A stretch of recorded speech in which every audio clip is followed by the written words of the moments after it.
हरे कृष्णा।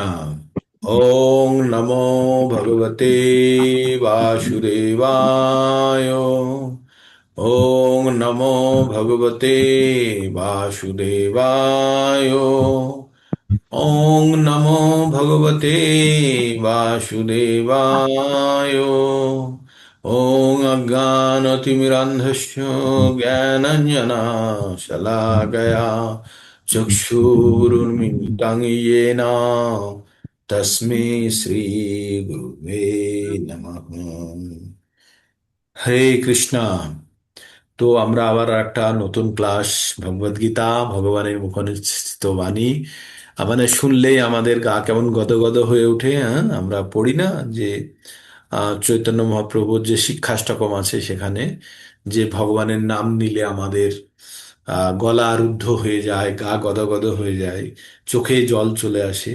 তো এগুলো হচ্ছে, এগুলো যখন হবে তখন জানবেন কিছু কাজ হচ্ছে। হ্যাঁ, তো আমাদের যখনই আমরা মনের মধ্যে ভগবদ গীতা বলতেই আমাদের শরীরের মধ্যে যেন একবার শিহরণ চলে আসে যে yes, I am at right place. হ্যাঁ, তো ভগবদ গীতা আমরা প্রতিদিন শ্রবণ করি সকালবেলায়। আপনারা 5টা 15 থেকে আমরা ভগবদ গীতা মোটামুটি শুরু করে দিই। তো ভগবদ গীতা ভগবানের মুখনিসৃত বাণী। ভগবান কুরুক্ষেত্রের যুদ্ধক্ষেত্রে তার প্রিয় সখা অর্জুনকে এই পবিত্র জ্ঞান দিয়েছিলেন। হ্যাঁ, এই পবিত্র জ্ঞান যেটি প্রত্যক্ষভাবে অনুভব করা যায়। জ্ঞান অনুভব মানে, কথাটা শুনবেন, জ্ঞানকে প্রত্যক্ষভাবে অনুভব করা যায় এবং অত্যন্ত সুসুখম, এটার দ্বারা সুখ অনুভব করা যায়। হ্যাঁ, তো এটা আমরা এই 2 নম্বর অধ্যায় যখন, এই 9 নম্বর অধ্যায় যখন যাব তখন পড়বো। এই আহ পবিত্র জ্ঞানের মহিমা সম্বন্ধে কয়েকটা কথা বলা থাকবে প্রথম দুটি শ্লোকে। তো সেখানে বলছে প্রত্যক্ষ অবগমম ধর্মম সুসুখম কুত্তম অব্যয়ম। হ্যাঁ, তো আমরা এই পরম জ্ঞান সম্বন্ধে প্রতিদিন আমরা ছোট ছোট করে এগোই, কারণ আমাদের বুদ্ধিমত্তা কম। তাই আমরা অনুশীলনের মাধ্যমে ভগবদ্গীতার জ্ঞান অর্জন করার চেষ্টা করি। তো আমরা ভগবদ্গীতা থেকে 5টি বিষয় সম্বন্ধে জানতে পারি: ঈশ্বর, জীব, প্রকৃতি, সময় এবং কর্ম। আর এই কর্মেই শুধু জীবের মানে মনুষ্য প্রাণীদের এখানেই শুধু স্বাধীনতা আছে। আর বাকি 4টে বিষয় ঈশ্বর দ্বারা সরাসরিভাবে নিয়ন্ত্রিত।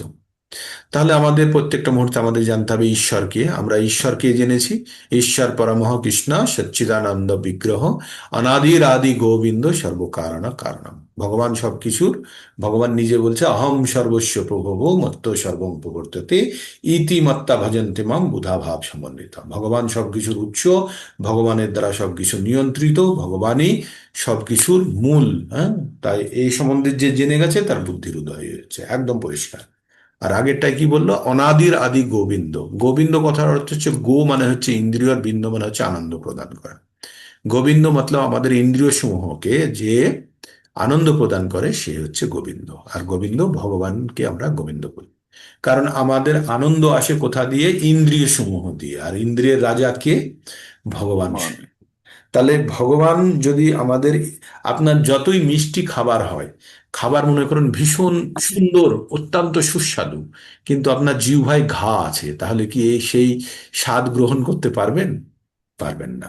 কারণ আপনার ইন্দ্রিয় অপূর্ণ, ইন্দ্রিয় আপনার অপূর্ণ। আপনি খুব ভালো অমিতাভ বচ্চনের একটা সিনেমা দেখতে খুব ভালোবাসেন, সিনেমাটা হচ্ছে শোলে। হ্যাঁ, পুরো ডিসপ্লে লাগানো হয়েছে, অ্যাডভার্টাইজমেন্ট ছাড়া সিনেমাটি হবে, খুব উৎসাহের সঙ্গে আছেন। কিন্তু সেই দিন চোখে একটা কিছু একটা পড়েছে, পড়ে চোখে এত জ্বালা করছে, চোখ ফুলে গেছে, ডাক্তারে বলেছে আজকে কিছু দেখা বন্ধ, কালো চশমা পরে চোখ চাপা দিয়ে বসে থাকুন। ভোগ করতে পারবেন না, তাই না? ইন্দ্রিয় সমূহ। সুন্দর একটা গান হচ্ছে, লতা মঙ্গেশকরের গান শুনতে ভালোবাসেন, গান শুনবেন, কিন্তু কানে আপনার যন্ত্রণা হচ্ছে, জল ঢুকে গেছিল বা কিছু হয়েছিল, ইনফেকশন হয়েছে, যন্ত্রণা। তার মানে আমাদের ইন্দ্রিয় সমূহ, যে কোনো ভালো মন্দ জিনিস আমরা কোথা দিয়ে বুঝি? আমাদের ইন্দ্রিয় সমূহ দিয়ে বুঝি, তাই না? তাই 2 নম্বর অধ্যায়ে আমরা কি পড়েছিলাম? অর্জুনকে বলেছে, অর্জুন তোমার যে সুখ বা দুঃখের কারণ হচ্ছে তোমার ইন্দ্রিয় সমূহের অনুভূতি, আর এগুলো অত্যন্ত টেম্পোরারি। তো কি বলেছিল অর্জুনকে? অর্জুনকে বলেছিল মাত্রা স্পর্শাস্তু কন্তেয়।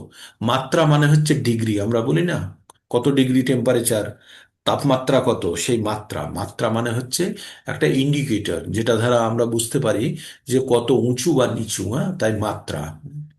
তো যেমন আমরা বলি না কথার মধ্যে ভালো, গুড, বেটার, বেস্ট, হ্যাঁ, তো সেই রকম মাত্রা, ডিগ্রি।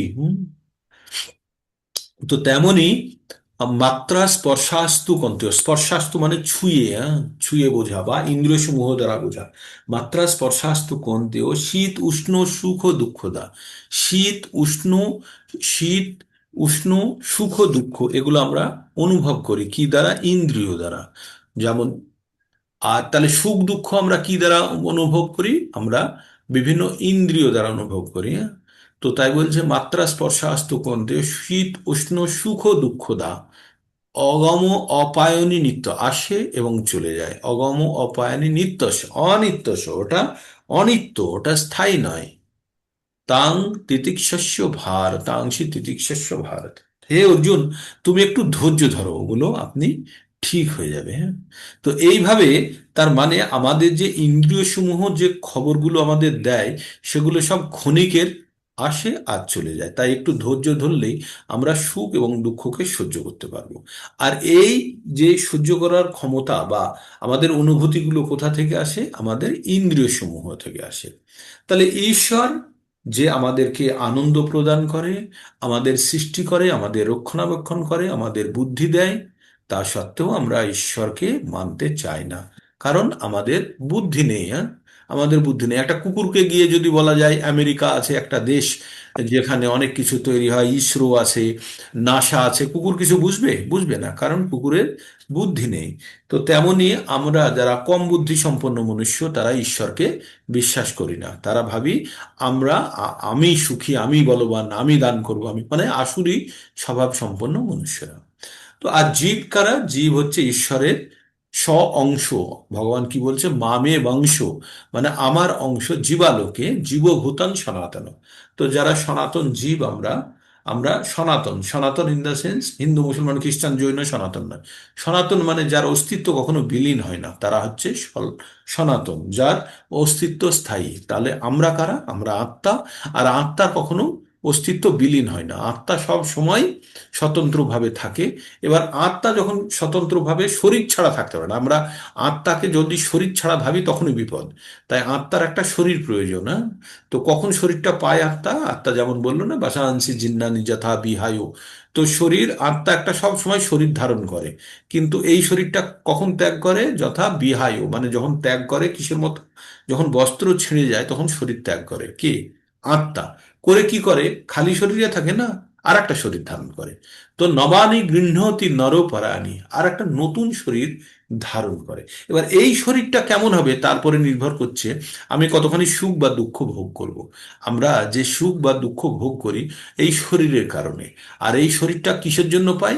আমাদের ইচ্ছা অনুসারে, হ্যাঁ, আমাদের ইচ্ছা অনুসারে, আমাদের যে যে অপূর্ণ ইচ্ছাগুলি আছে, সেই ইচ্ছাগুলির কারণে আমরা এই শরীরটা প্রাপ্ত করি।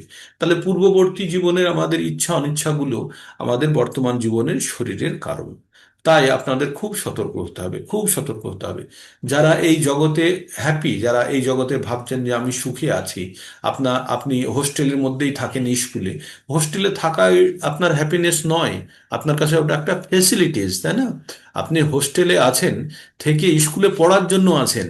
তো এইটা যখন আপনি ভুলে যাবেন, বা আমরা যখন ভুলে যাব যে আমাদের কাছে ভগবান ভক্তি করার জন্য সুযোগটা দিয়েছে, তার মানে, বা আমার কাছে সব কিছু আছে, খাবার, গাড়ি, ঘর, বাড়ি, গাড়ি, সব কিছু আছে, আমি খুব হ্যাপি। এই হ্যাপিনেস হোস্টেলে থাকার মতো, এটা ফেসিলিটিস। এই ফেসিলিটিসগুলোকে ইউজ করে আমাদের কিন্তু পরম উদ্দেশ্যের জন্য আমাদের যাত্রা নির্বাহ করতে হবে। আমাদের পরম উদ্দেশ্য কি? এই জন্ম মৃত্যুর আবদ্ধ থেকে বেরোনো। একটা ছাত্র যখন হোস্টেলে থাকে, তার উদ্দেশ্য কিন্তু হোস্টেলে সুন্দর জীবনযাপন করা নয়। তার উদ্দেশ্য হচ্ছে হোস্টেলে থেকে পড়াশোনাটা ঠিকভাবে করা।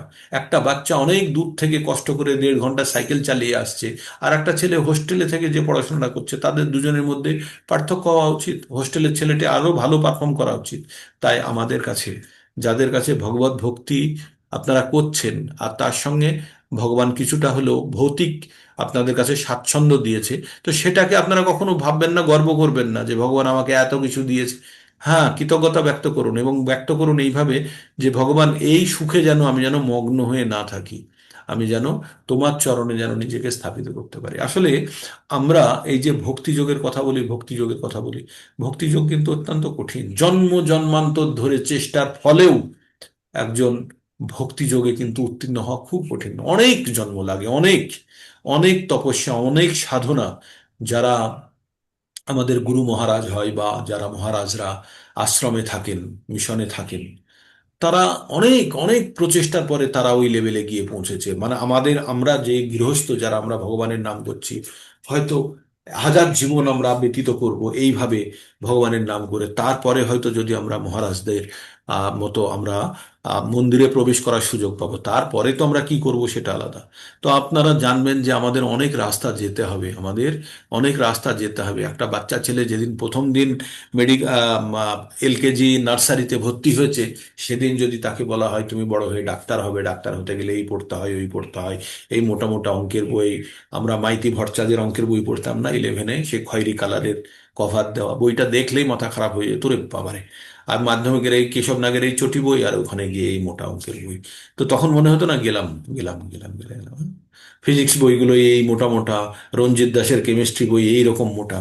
তো আমাদের তখন কি মনে হতো, ওরে বাবারে, মাধ্যমিক পাশ করতে তখন ভাবতাম যে পাশ করে গেছি, এইবার দেখো।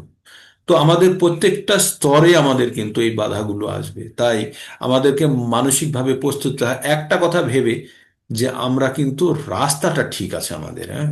আর এখানে আমাদের পরিশ্রম কিন্তু করতে হবে।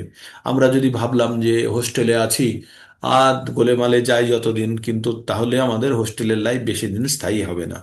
হ্যাঁ, আমাদের গোলেমালে যাই যতদিন গেলে হবে না, আমাদের একদম সিরিয়াস, মানে সিরিয়াস ভক্তি, খুব সিরিয়াস ব্যাপার। জীবনের চরম প্রাপ্তির জন্য আমরা চেষ্টা করছি।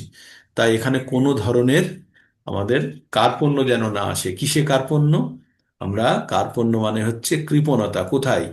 আমাদের যে সুযোগটি আছে, আমাদের যে বুদ্ধি যতটুকু আছে, আমাদের যে ভগবত ভক্তি করার যে সুবিধাটা আছে, এই জায়গাতে যেন আমরা কার্পণ্য না দেখাই।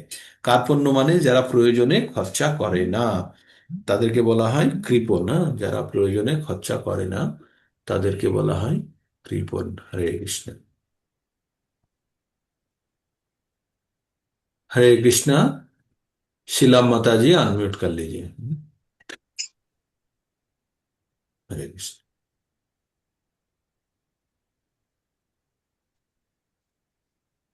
কৃষ্ণ কৃষ্ণ কৃষ্ণ। হরে কৃষ্ণ। তো আমাদের কার্পণ্য নিয়ে কথা বললাম। কৃপণ কারা? দুই ধরনের মনুষ্য হয়, একটা হচ্ছে কৃপণ আর একটা হচ্ছে ব্রাহ্মণ। যারা তাদের, যাদের রিসোর্স, যাদের কাছে যে জিনিসটা আছে তার প্রকৃত ব্যবহার করে না, তারা হচ্ছে কৃপণ। তো এই মনুষ্য জীবন পেয়ে আমরা যদি এই জীবনের প্রকৃত অর্থে ব্যবহার না করি, তাহলে আমরা কৃপণ। কিন্তু যারা ব্রাহ্মণ, তারা তাদের ব্রহ্ম জ্ঞান আছে, তারা জানে জীবনের পরম উদ্দেশ্য কি, এবং তারা জীবনকে সেই পথে চালিত করে। তাই আপনাদের প্রত্যেককে ওই গুণগুলো অর্জন করতে হবে, যেটি ব্রহ্মকর্ম স্বভাবজম। কি গুণগুলো?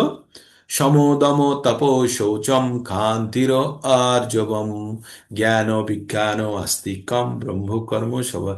ব্রহ্মকর্ম করতে গেলে কি কি? সমদম তপ শৌচম, নিজের অন্তরেন্দ্রিয়কে কন্ট্রোল করতে হবে, বহিরিন্দ্রিয়কে কন্ট্রোল করতে হবে, তপস্যা করতে হবে, আর শৌচতা, পবিত্রতা রাখতে হবে। আর কি করতে হবে? খান্তির, আপনার ইয়ে থাকতে হবে, কি নাম, সরলতা থাকতে হবে। আর কি করতে হবে?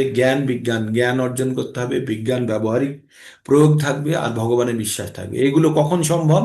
যখন ওই 12টি গুণ অর্জন করবেন। 12টি গুণ কি? অহিংসা, অক্রোধ, অন্যের দোষ না দেখা,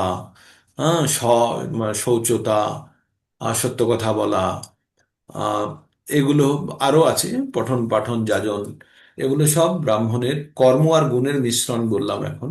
তো গুণগুলো আমাদের সব সময় আমাদেরকে আমাদের গুণের স্তর বাড়াতে হবে। এবার ব্রাহ্মণের গুণগুলো অর্জন করতে গেলে আমাদের প্রথম যে জিনিসটা লাগবে, সেটা হচ্ছে আমাদের সাত্বিক আহার, সাত্বিক ব্যবহার হতে হবে। ব্রাহ্মণ সবসময় শতগুণে অধিষ্ঠিত। এবার শতগুণে অধিষ্ঠিত থাকতে গেলে আমাদের মধ্যে শতগুণের বিকাশটা সুন্দরভাবে করতে হবে। আর শতগুণের বিকাশ তখনই হবে যখন আমাদের সঙ্গ সাধু সঙ্গ হবে, আর যখন আমাদের আহার ভগবানের প্রসাদ হবে। আহার হবে ভগবানের প্রসাদ। আমরা কোনো অযা মানে আহ, অমেধ্য খাবার বা অপরিচ্ছন্ন খাবার বা কোনো রজোগুণী খাবার আমরা যাতে গ্রহণ না করি, কারণ আমাদের গুণটি নির্ভর করে সম্পূর্ণভাবে সঙ্গ এবং আহারের উপরে। তাই সঙ্গ আমরা যদি ঠিক রাখি এবং আহার যদি ঠিক হয়, তাহলে আমরা ধীরে ধীরে আমাদের কিন্তু গুণের পরিবর্তন করতে পারবো। গুণ মানে হচ্ছে প্রকৃতির তিনটে গুণ, হ্যাঁ, শত রজতম। তো শতগুণে আমরা প্রত্যেকের, আমাদের উদ্দেশ্য হচ্ছে আমরা যেন শতগুণে প্রথমে উন্নীত হই, এবং শতগুণে উন্নীত হয়েই আমরা কিন্তু তবেই আমাদের পরবর্তী কাজটা শুরু হবে। কারণ ভক্তি, সত্যিকারের ভক্তি যোগ শুরু হবে আমাদের শুদ্ধ শতগুণে, মানে গুণাতীত অবস্থা বা ব্রহ্মভূত অবস্থা থেকে। তখন হচ্ছে অ্যাকচুয়াল ভক্তি। এবার ভক্তির বিভিন্ন স্তর আছে আমাদের, ভক্তির বিভিন্ন স্তর আছে। প্রথম স্তরটি হচ্ছে শ্রদ্ধা। আমাদের গভীর শ্রদ্ধা থাকা উচিত ভগবানের প্রতি, গভীর শ্রদ্ধা। তারপরে হচ্ছে এই শ্রদ্ধার পরে, শ্রদ্ধা মানে হচ্ছে দৃঢ় বিশ্বাস। হুম। আর শ্রদ্ধার পরে হচ্ছে আমাদের কি, আমাদের হচ্ছে সাধু সঙ্গ। শ্রদ্ধার পরেই আমরা সাধু সঙ্গ করব। আর সাধু সঙ্গ থেকে, সাধু সঙ্গ থেকে আমরা কিছু আচার ব্যবহার শিখব।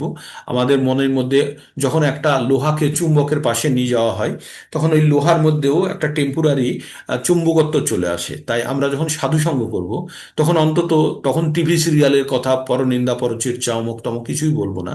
তখন আমরা ভগবানের কথা বলবো, শ্রবণ করব। তো তার দ্বারা কি হবে, আমাদের মন কিছুটা হলেও পরিশুদ্ধ হবে।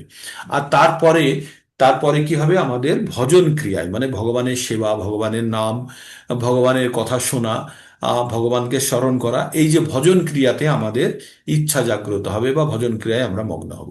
যখনই আমরা ভজন ক্রিয়া শুরু করব, তখনই কিন্তু আমাদের সব থেকে বড় জিনিসটা প্রথমে যেটা হয়, সেটা হচ্ছে অনর্থ নিবৃত্তি।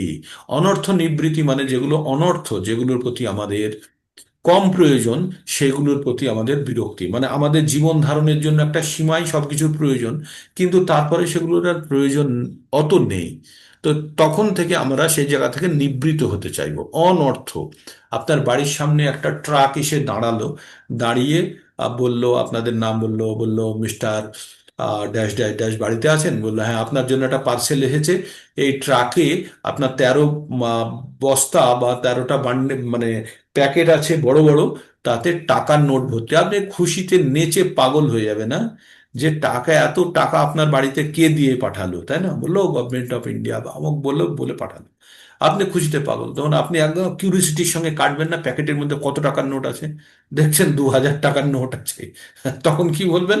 নিজে নিজে নিজে ফেরত নিয়ে যা, এইগুলো আমার দরকার নেই।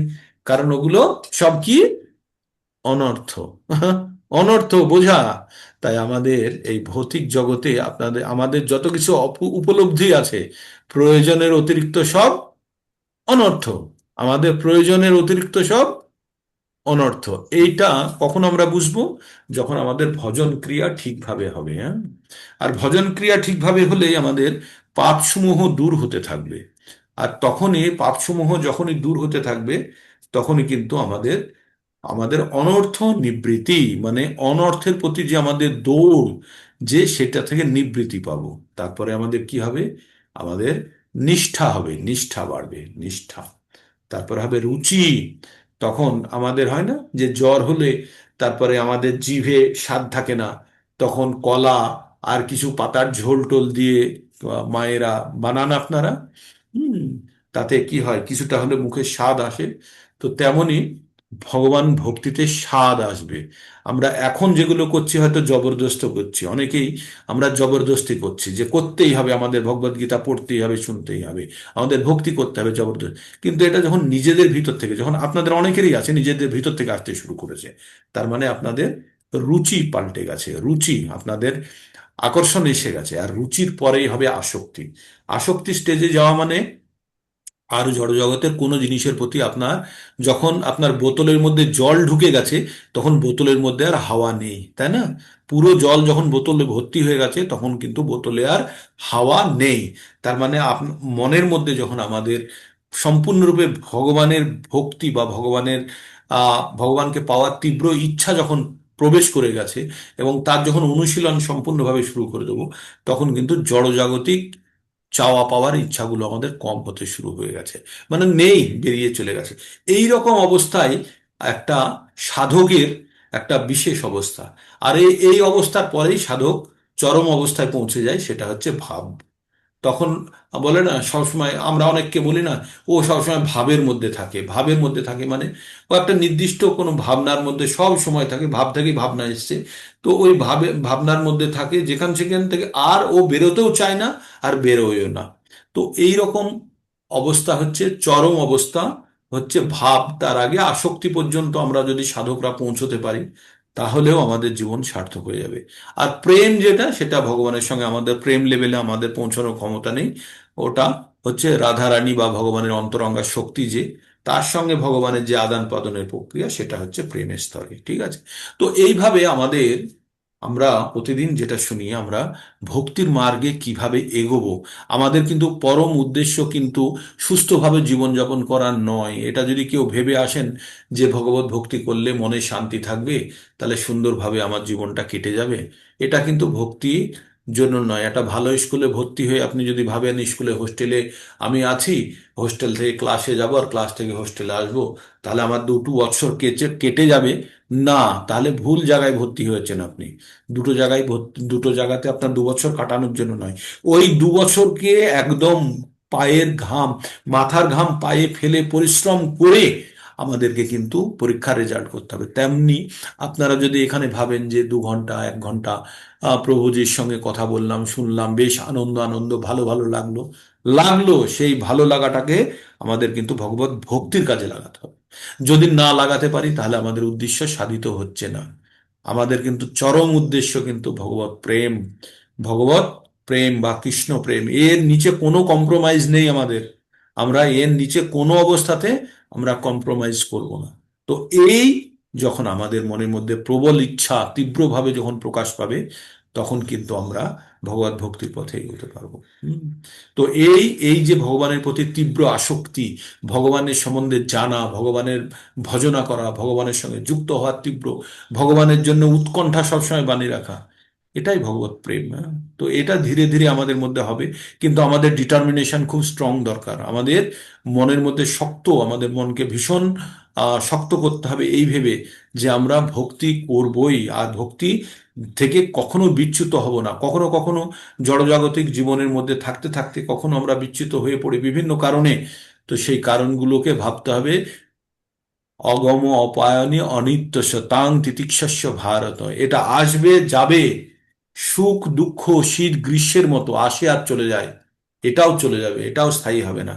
তাই একটু ধৈর্য ধরো, এটা স্থির হয়ে যাবে। ঠিক? কেন আমি এই কথাগুলো আপনাদেরকে বলছি? আমরা আমরা প্রত্যেকে মানুষ, আমরা বিভিন্ন কারণে বিচলিত হই। আর এই বিচলিত অবস্থা থেকে বেরোনোর জন্য যখনই আপনাদের মনে হবে যে আমার ভক্তির প্রতি আমার সন্দেহ প্রকাশ হচ্ছে, ভক্তিতে আমার ইচ্ছা কম হয়ে যাচ্ছে, সঙ্গে সঙ্গে আর একজন ভক্তের সঙ্গে কথা বলুন। নাকি এমন ব্যক্তির সঙ্গে যে আপনাকে ঈর্ষা করে, আপনি আর একটা ভক্তের সঙ্গে কথা বলুন, সঙ্গে সঙ্গে আপনার মনের মধ্যে যে দুর্বলতা এসে যায়, ক্ষুদ্রম হৃদয় দুর্বল্য, যে হৃদয়ের যে আমাদের দুর্বলতা এসে যায়, সেটাকে দূর করার জন্য সঙ্গে সঙ্গে যে জায়গাতে মোর্চা ধরেছে পরিষ্কার করে সঙ্গে সঙ্গে রেড অক্সাইড লাগিয়ে দিতে হবে, প্রাইমার লাগিয়ে দিতে হবে, দিয়ে রং করে দিতে হবে। নাহলে সে জায়গাটা আরো দুর্বল হয়ে পড়বে। তো তাই আমরা যখনই আমরা ভগবত ভক্তির পথে চলতে চলতে কখনো অবশ্যই সন্দেহ আসবে, দুর্বলতা আসবে, তখন আর একটা ভক্তর সঙ্গে সঙ্গে বা আপনার কাউন্সিলরের সঙ্গে সঙ্গে সঙ্গে কথা বলতে হবে। তবেই কিন্তু আমরা আমরা ওখান থেকে রিকভার করতে পারবো। আর এই জড় জগতে হাজারো সমস্যা নিয়ে আমরা পড়ে আছি, থাকবেই। এটাই নিয়ম। এই জগতের নামই হচ্ছে দুঃখালয় মশাস্যাতম। আমরা এখানে এসে বড় ভুল করে ফেলেছি, এটা ভাবতে হবে। তবে একটা, এই ভুলের মধ্যে আবার একটা জিনিস আপনারা জানবেন, যে আমরা ভুল করলেও জড়জগতে তো ভোগ করতে এসেছি, এসে কিন্তু আমরা খুব ভাগ্যবান যে আমরা ভগবত জ্ঞান প্রাপ্ত করা শুরু করেছি। আর তার দ্বারা আমরা জীবনের প্রকৃত মাহাত্ম্য বুঝতে শিখেছি। আর যখনই আমরা জীবনের প্রকৃত মাহাত্ম্য জানতে পারবো, তখনই কিন্তু আমরা আমাদের জীবনকে আহ, আমরা প্রকৃত উদ্দেশ্যের জন্য কাজে লাগাতে পারবো। তো কথাগুলো আমি কেন বললাম, কখনো কখনো আমার মনের মধ্যেও বিকার হয় যেগুলো, যে সত্যি কি আমরা ভগবত ভক্তি করতে পারছি, সত্যি কি ভগবত ভক্তির পথে আছি। আমাদের ভগবত ভক্তির উন্নতির প্রধান ইন্ডিকেটর, প্রধান সূচক, যে আপনার জড়জাগতিক বিরক্তি, আপনার জড়জাগতিক বিরক্তি directly proportional to the increase your devotion. আপনার ভক্তিতে কতখানি অগ্রগতি হচ্ছে সেটার সূচক মাপক দণ্ড হচ্ছে কতখানি আপনি জড়জাগতিক বিষয়ে বিরক্ত হয়েছেন। আপনার বোতল থেকে কতখানি জল হাওয়া বেরিয়ে গেছে, যতখানি জল আপনার বোতলের মধ্যে ঢুকেছে। তো যদি আপনার বিরক্তি ভাব না আসে, ভক্তিতে অগ্রগতি হয়নি আপনি জানবেন। আর যখনই বিরক্তি ভাব আসতে শুরু করেছে, জানবেন কিছু হলেও ছোট ছোট ইমপ্রুভমেন্ট শুরু হয়েছে। আর এই বিরক্তি কখন আসবে? যখন আমাদের প্রকৃত জ্ঞান হবে। তাই আমরা জ্ঞান যোগে শেষ শ্লোকটিও পড়ে ফেলেছি যে জ্ঞান দ্বারা আমাদের, জ্ঞান অগ্নি দ্বারা আমাদের অজ্ঞানতার যে কাষ্ঠ আছে তাকে পুড়িয়ে ছাই করে ফেলতে হবে, ভস্মীভূত করতে হবে। আর আমাদের বিরক্তির যে অস্ত্র আছে আশিনা, তার দ্বারা আমাদের অজ্ঞানতাকে কেটে ছিন্ন করতে হবে। আমরা 15 নম্বরে গিয়ে আবার পড়বো সুদৃঢ় মূলম। সুদৃঢ় মূলম মানে শক্ত মূল ঘাঁটি গেড়ে ফেলেছি আমরা এই পৃথিবীতে। তাই আমাদেরকে উচ্ছেদ করা খুব কঠিন। আপনারা কোনো পুরনো বিল্ডিং এর গায়ে বট গাছ হতে দেখেছেন না? সে গাছের পুরনো বিল্ডিং এর সে বিল্ডিংটাকে খেয়ে ফেলে, নষ্ট করে ফেলে। তো আমরা এই জড়জগতে সেরকম বট গাছের মতো বসে গেছি। তাই আমাদের শিকড় শক্তভাবে যদি, যতক্ষণ না আমরা এই জড়জাগতিক ইচ্ছা অনিচ্ছার থেকে বিচ্ছিন্ন করতে পারছি, ততক্ষণ পর্যন্ত আমাদের অগ্রগতি করা খুব কঠিন। তাই প্রত্যেকটা মুহূর্তে আমাদের চেষ্টা চালাতে হবে কিভাবে আরো ভক্তি করব, আরো ভক্তি করব, আরো ভগবানের সেবা করব। আমরা আরো ভগবানের সেবা, ভগবানকে সরাসরি সেবা না করতে পারলেও ভগবানের ভক্তদের সেবা করব। এইভাবেই যখন আমাদের মানসিকতা তৈরি করব, তখন কিন্তু আমাদের ভক্তির পথে অগ্রসর হবে। তো কৃপণ আর ব্রাহ্মণের ডেফিনেশন দিতে গিয়ে এত কথা বলে ফেললাম। তাহলে কৃপণ কে? কৃপণ হচ্ছে যার কাছে বুদ্ধি আছে কিন্তু প্রকৃত অর্থে ব্যবহার করে না। আপনারা সকলের কাছে বুদ্ধি আছে, আর আপনারা এখন প্রকৃত অর্থে যদি ব্যবহার করছেন, তাহলে কৃপণতা থেকে বেরিয়ে ব্রাহ্মণ শ্রেণীর দিকে যাচ্ছেন। আর যদি না করছেন, জড়জাগতিক বিষয়ে যদি ব্যবহার করছেন, তাহলে সব আপনারা কৃপণ। কে শ্লোক পাঠ করবে আজকে শ্লোকটি? কে আছে হাত তুলুন। কালকে একটা শ্লোক দিয়েছিলাম এই সপ্তাহের জন্য, শনিবার পর্যন্ত চলবে এই শ্লোকটি। 2-7 কারা কারা পড়েছেন? আমি অভিজিৎ চন্দ্র প্রভু আমাকে চেয়ে হ্যাঁ, বসেছিলেন, একটা রেকর্ডিং আমি পাঠিয়েছেন। আমি পড়ি প্রভু। পড়ুন। ইয়াস, ভলেন্টিয়ার রিকোয়ার্ড, পড়ুন। কার্পণ্য দোষোক্ত তপ ভুলে গেল। কার্পণ্য দোষ তহ ভাব পৃশামিতাম ধর্ম ধর্ম সম্মূঢ় চেতাঃ যস্য শ্রয় সন্নিশ্চিতম ব্রূহি তন্মে শিষ্যস্তেহম সাধি শিষ্যস্তহম সাধীমাম তাম প্রপন্নম। হরে কৃষ্ণা। প্রভুজি পড়েছেন, চেষ্টা করেছেন, আরো 2-3 দিন চেষ্টা করতে হবে, মানে এই সপ্তাহের শেষে যেন বিনা বাধায় যেন বলতে পারে না, সেই প্রস্তুতি করতে হবে। প্রতিদিন যখন সময় পাবেন শুধু শ্লোকটি আউড়িয়ে যান, বলে যান। কার্পণ্য দোষোপহত স্বভাব পৃচ্ছামি তম ধর্ম সম্মূঢ়চেতা চ শ্রেয় সন্নিশ্চিতং যশস্রায় ব্রূহি সন্নিশ্চিতম। তন্মে শিষ্যাস্তেহম সাদিমাম তাম প্রপন্নম। বলুন ডিএন মাহাতা প্রভু, বলুন। আমি বলছি। হ্যাঁ বলুন, প্রভুজি हरे আমি অভিজিৎ कृष्ण চন্দ্র प्रभु প্রভু जी। বলুন। হুম। हरे कृष्ण प्रभु जी। আচ্ছা ঠিক আছে, অভিজিৎ চন্দ্র প্রভু বলুন প্রথমে, হ্যাঁ। কার্পণ্য দোষ উপহত স্বভাব পৃচ্ছামি তাং ধর্ম সম্রূঢ়চেতা যচ্ছেয় সন্নিশ্চিতং ব্রূহি তন্মে শিষ্যস্তেহং সাধিমাং তাং প্রপন্নম। সুন্দর সুন্দর সুন্দর হচ্ছে প্রভু, হচ্ছে। চেষ্টা করুন প্রত্যেক দিন, মানে প্রত্যেক দিন অন্তত 10 বার 15 বার করে বলে একদম জল বানিয়ে ফেলুন এটাকে, ঠিক আছে? ডিএন মাহাতা প্রভু বলুন। हरे कृष्ण प्रभु जी। বলুন। कर्पण्य दोषोपहत स्वभाव पृच्छामि तं धर्मसम्मूढचेत यच्चेय सन्निश्चितं ब्रूहि तन्मे शिष्यस्तेऽहं साधिमां तं प्रपन्नम। हरे ঠিক कृष्ण আছে, प्रभु जी। ঠিক আছে, আপনার উচ্চারণ ঠিকই আছে। প্র্যাকটিস করে আরো সুন্দর বানাতে হবে। মহুয়া মাতাজি বলুন। कर्पण्यदोषोपहतु स्वभावः पृच्छामि त्वं धर्मसम्मूढचेताः यच्छ्रेयोसन्निश्चितं ब्रूहि तन्मे शिष्येस्तुहं शाधिमां त्वं प्रपन्नम्। হ্যাঁ মাতাজি, একটু ওই লয়টা একটু খেয়ে গেছে। ঠিক আছে, আপনি চেষ্টা করেছেন।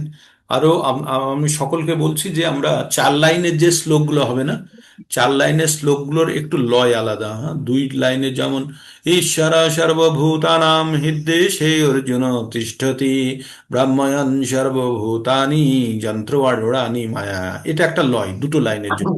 কিন্তু 4 লাইনের লয় যখনই বলবো তখনই ওই লয়টা মাথায় রাখতে হবে। প্রথমে আপনারা উচ্চারণগুলো করে নিন, তারপরে আমরা লয়ের মধ্যে পরে যাব। প্রথমে উচ্চারণটা সবাই শিখে নিন। লয়টা এরকম: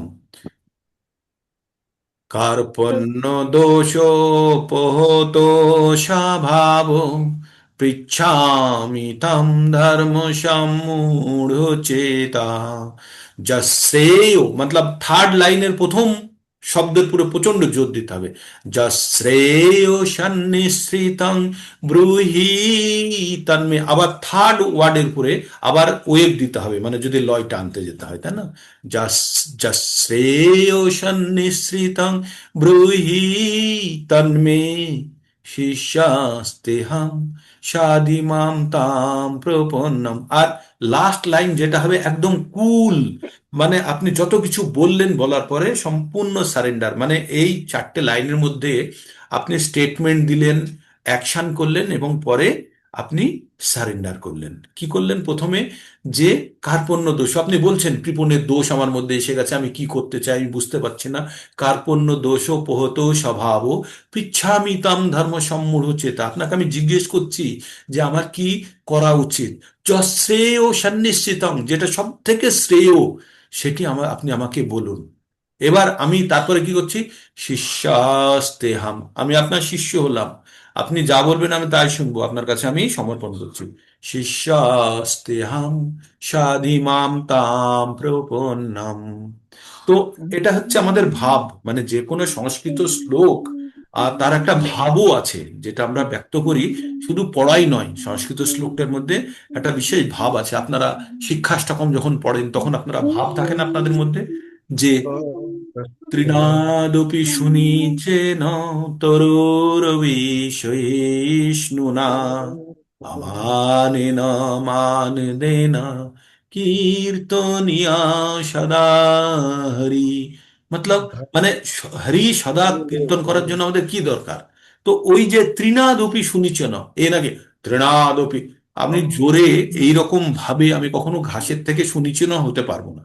তো কথা এবং অ্যাকশন দুটো মিলতে হবে। তাই আমরা যখন এই শ্লোকটি পঠন করছি তখন আমরা কি করছি? আমাদের ভাবকেও ব্যক্ত করছি আমাদের কথার মাধ্যমে। তাই লয়গুলো আনা হয়েছে, আমরা পরে পরে এগুলো ইমপ্রুভ করতে থাকবো। ঠিক আছে, সুনির্মল ভট্টাচার্য প্রভুজি বলুন। হরে কৃষ্ণ প্রভুজি। বলুন। কার্পণ্য দোষোপহত স্বভাব বিশ্বামিতাম ধর্ম সমুঢ় চেতা যস্যেয় সত নিশ্চিতম বহি তন্মে শিষ্যতেহম সাধিমাম তম প্রপন্নম। হ্যাঁ ঠিক আছে প্রভু, প্রভুজি ওই জায়গাটা বলতে হয় সান্নিশ্চিতং। হ্যাঁ, সনিশ্চিতং, ওই জায়গাটা হচ্ছে সান্নিশ্চিতং কথাটা। হ্যাঁ, ঠিক আছে, যস্যেয় সন্নিশ্চিতং ব্রূহি তন্মে, তুমি আমাকে বলো সন্নিশ্চিতং, সুনিশ্চিত ভাবে। হ্যাঁ, ওইটা ওইটা ঠিক করে নেবেন। রানু ঠিক বিশ্বাস আছে। মাতাজি প্রভু জি। হরে কৃষ্ণ। বলুন বলুন। কার্পণ্য দোষোপহত স্বভাব পৃচ্ছামি তাং ধর্ম সমূঢ় চেতা যশ্রেয় সন্নিশ্চিতং ব্রূহি তন্মে শিষ্যস্তেহং সাধিমাং তং প্রপন্নম। সুন্দর, হরে কৃষ্ণ। সুন্দর। আর কেউ বলবেন? আর আমি কেউ বলছি বলবেন? প্রভুজি, আমি বলুন, বলছি প্রভুজি। বলুন, আমি বলুন, বল- বলুন প্রভুজি, বলুন। আমি বলবো। আমিও আচ্ছা, বলবো। ঠিক আছে, ঠিক আছে, আজ সবারই নিচ্ছি দেখছি, বলুন, বলুন। দিলীপ প্রভু বলুন। হ্যাঁ। কার্পণ্য দোষোপহত স্বভাব পৃচ্ছামি তং ধর্ম সমুচেতা যশ্রেয় সন্নিশ্চিতং ব্রূহি তন্মে শিষ্যস্তে অহং সদীমাং ত্বং উপপন্নম। প্রপন্নম, হ্যাঁ, সুন্দর। প্রপন্নম। ত্বং আপনারা লয়টাও প্রপন্নম। ধরেছেন, কথাগুলোও করেছেন, প্র্যাকটিস করুন, মানে বলে বলে বলে এই শ্লোকগুলো কথা বলতে গেলে যেন ভাবতে না হয়, ফটাফট যেন চলে আসে শ্লোক, তখনই তখনই আপনারা ওর মধ্যে ভাব আনতে পারবেন। প্রথমে মুখস্থ, লয়, তারপরে ভাব, তাই না? তো এগুলো স্টেজ ম্যানারে যাবে। নেক্সট কে বলবেন? প্রভুজি আমি বলবো, আমায় বেরিয়ে যেতে হবে। হ্যাঁ, বলুন, প্রভুজি বলুন, বলুন, আমি দীপ্তি ঘোষ বলছি। প্রভুজি বলুন মাতাজি, বলুন, বলুন, শুনতে পাচ্ছি, বলুন। কার্পণ্য দোষ হত স্বভাব পৃচ্ছামি তাং ধর্ম সংরূঢ়চেত যৎশ্রেয় সন্নিষ্ঠিতং ব্রূহি তন্মে শিষ্যস্তেহং সাধ্যিমাং তাং প্রপন্নম। খুব সুন্দর হয়েছে, খুব সুন্দর হয়েছে। তো সবাই, আর কেউ বাকি আছে? বলবেন? আমি প্রভুজি বলবো আমি প্রভু। হ্যাঁ, বলুন, বলুন, বলুন, বলুন, ফটাফট। কার্পণ্য দোষ পহত স্বভাব পৃচ্ছামি তাং ধর্ম সংমূঢ়চেতা যচ্ছেয় সন্নিশ্চিতং ব্রূহি তন্মে শিষ্যাস্তেহং সদিমাং তং প্রপন্নম। খুব সুন্দর, খুব সুন্দর হয়েছে। আর কেউ? প্রভুজি প্রভুজি আমি বলবো। হ্যাঁ, বলুন, বলুন, বলুন। দোষোপহত স্বভাব পিচ্ছামি তাম ধর্ম সংমূঢ়চেতা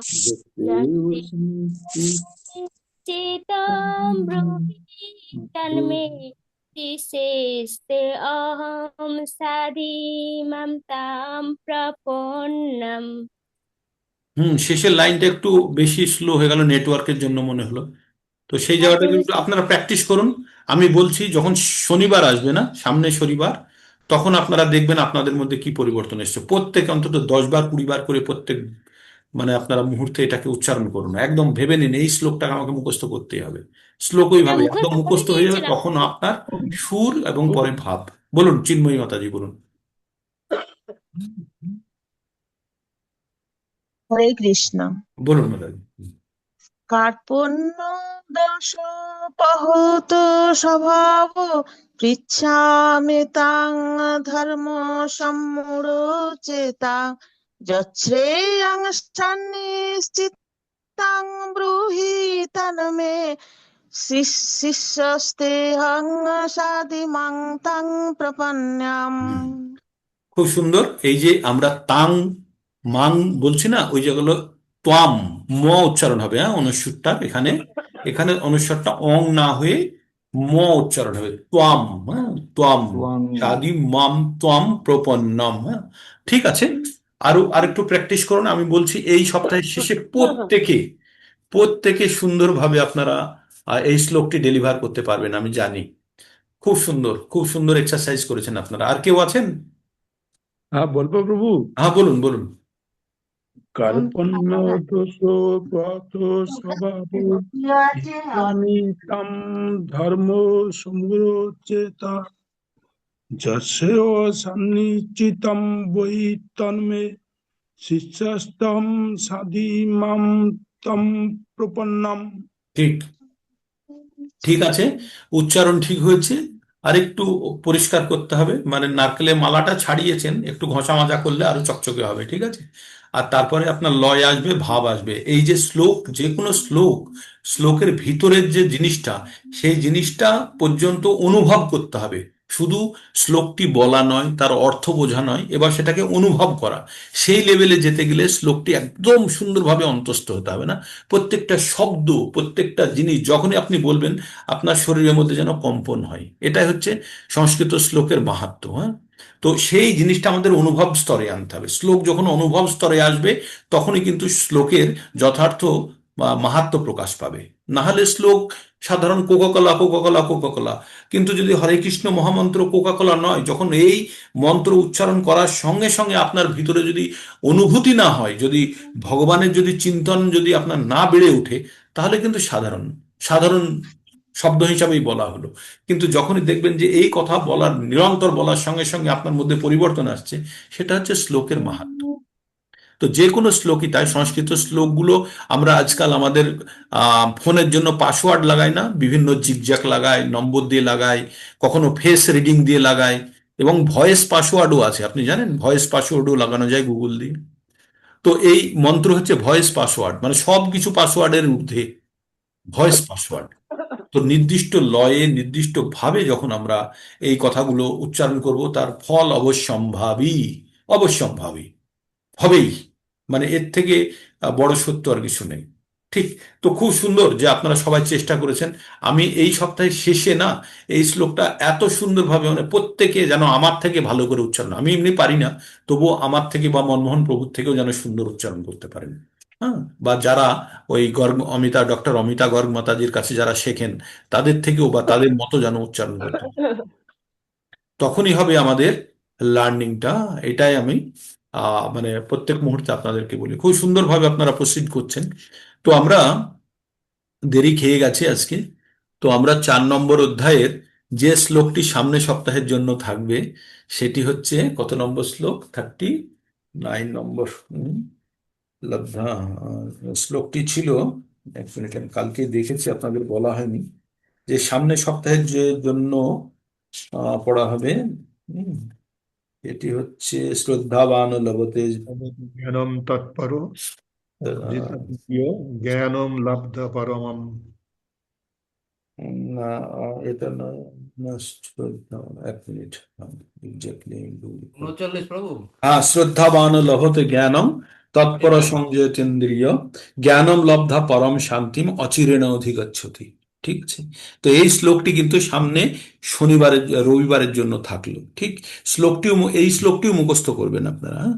শ্রদ্ধাবান শ্রদ্ধাবান লভতে জ্ঞানম তৎপর সংযত ইন্দ্রিয় জ্ঞানম লব্ধা পরম শান্তিম অচিরেণাধি গচ্ছতি। আচ্ছা, ম যখন থাকে আপনারা, তখন ময়ের দুটো উচ্চারণ হয়। আপনাদের বলে দিই, সংস্কৃতের মধ্যে যে জায়গায় ম আছে, মকে ভেঙে দুটো অংশ করা হয়। একটা হচ্ছে মকে ভেঙে করা হয় ম আর অ, ম আর অ। ঠিক আছে। তো এই আপনারা মাঝে মাঝেই দেখবেন যে আমরা অ, অগম, অপায়নী, অনিত্য, অপায়নী অনিত্য আবার কেন বলি? কারণ ওখানে তো অ কথাটি নেই। এই যে আগের কথাটিকে অর্ধ করে, মানে তার সেই ব্যঞ্জন বর্ণের নিচে একটা হলন্ত লাগিয়ে পরেরটার সঙ্গে অটাকে নিয়ে যাওয়া। তো এখানে আছে যেমন শান্তিম, শান্তিমও বলছি না, শান্তিম অচিরেণ অধিগচ্ছতি।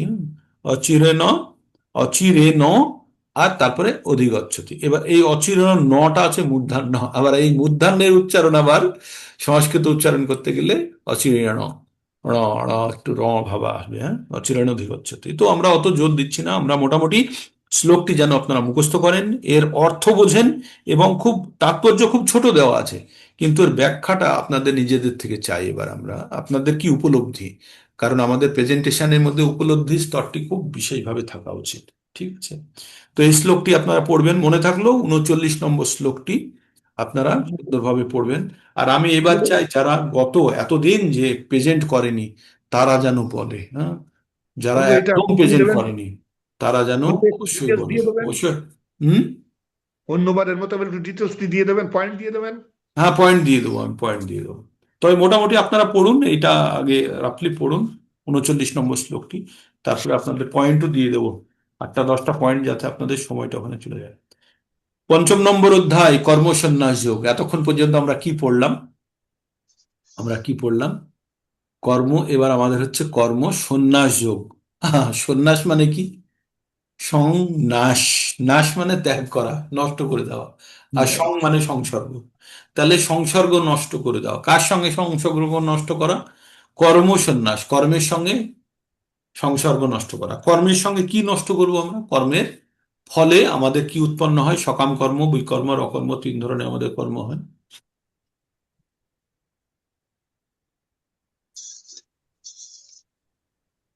আমাদের 3 ধরনের কর্ম হয়। তাই কর্মের আমরা কি করব? আমরা কর্মের সঙ্গ নাশ করব। হুম। তো সেই জ্ঞান আমরা পাবো, কারণ আমাদের বন্ধনের মূল কারণ কি? কর্ম।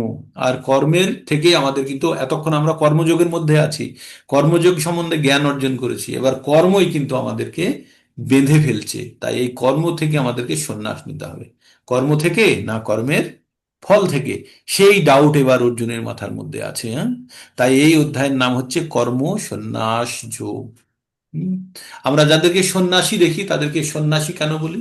তারা সঙ্গ নাশ করেছে। কার সঙ্গে? এই জড়জাগতিক জীবনের সঙ্গে তারা সঙ্গ নাশ করেছে। কার সঙ্গে সঙ্গ করতে চায়? তারা ভগবানের সঙ্গে। আর তারা সম্পূর্ণভাবে ভগবানের উপরে নির্ভরশীলতা মানে প্রদর্শন করছে। তারা আর কোনো রকম জড়জাগতিক জিনিসের উপরে নির্ভর করে না। তারা কিভাবে?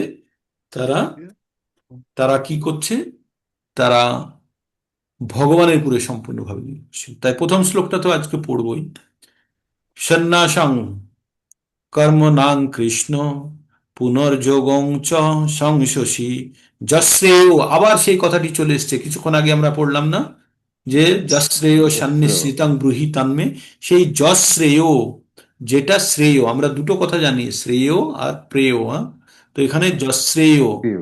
এতয় রেকম মানে একটি বলো, তন্মে মানে তুমি আমাকে, ব্রূহি মানে আবার সেই ব্রূহি এসে গেছে, ব্রূহি মানে স্পষ্ট রূপে বলো, সুনিশ্চিতম সুনিশ্চিত ভাবে। হ্যাঁ, যেটা শ্রেয় সেটি আমাকে সুনিশ্চিত ভাবে বলো, আমার কোনটা করা উচিত। কারণ আমি আবার সংশয়ে চলে এসেছি। কিভাবে? সন্ন্যাসং কর্মণাং কৃষ্ণ পুনর্যোগং চ সংশোষি। অর্জুন বাচ সন্ন্যাসং কর্মণাং কৃষ্ণ পুনর্যোগং চ সংশোষি যশ্রেয় এতয়োরেকম তন্মে ব্রূহি সুনিশ্চিতম। তো এখানে বলল, অর্জুন বলল, হে কৃষ্ণ, প্রথমে তুমি আমাকে কি বললে? কর্ম ত্যাগ করতে বললে, তারপরে ভক্তি কর্মের অনুষ্ঠান করতে বললে। এই দুটির মধ্যে কোনটি অধিক শ্রেয়স্কর? প্রেয়স্কর নয়, শ্রেয়স্কর, তা সুনিশ্চিতভাবে আমাকে বলো। তো ভগবানকে অর্জুন জানতে চাইলো যে তুমি যে আমাকে আগে জ্ঞান দিলে, এই জ্ঞানের মধ্যে, জ্ঞান থেকে আমার মধ্যে দুটো জিনিস চলে এসছে। একটা হচ্ছে তুমি তো কর্মত্যাগ করতে বললে, আর কি বললে? ভক্তি যোগের অনুষ্ঠান করতে বললে। এই দুটির মধ্যে কোনটি শ্রেয়স্কর তা সুনিশ্চিতভাবে বলো।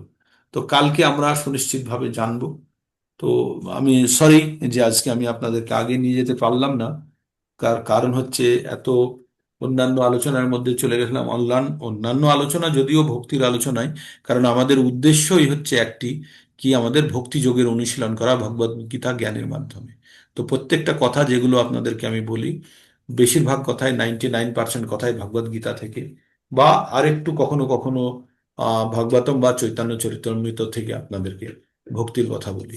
তো সেইগুলো আলোচনার কারণে কি হয়, কখনো কখনো আর বেরোতে পারি না। সেই জন্য মূল্যবান সময় হয়তো পড়ার কাজে না লাগিয়ে ওই ভক্তির কথার কাজে ব্যবহৃত হয়ে যায়, যদিও আমাদের প্রকৃত উদ্দেশ্যই ভক্তি সাধন করা। তাই বারবার আপনাদের মনের মধ্যে এই ভক্তির কথাগুলি তীব্রভাবে এমবোজ করার জন্য, এই জানেন, টাকা কয়েনগুলো যখন ছাপানো হয়, একটা বা স্ট্যাম্পিং করা হয় জোরে, হ্যাঁ, বা একটা ডায়াসের মধ্যে গলিত জিনিস দিয়ে বানানো হয়, ওটাকে বলে এমবোজ। এমবোজ তো আপনাদের মনের মধ্যে এই ভগবত ভক্তিটা যেন এমবোজড হয়ে যায়, মানে চেপে বসে যায়, যে কোনো অবস্থাতেই যে যেন না উঠতে পারে মনের ভিতর থেকে।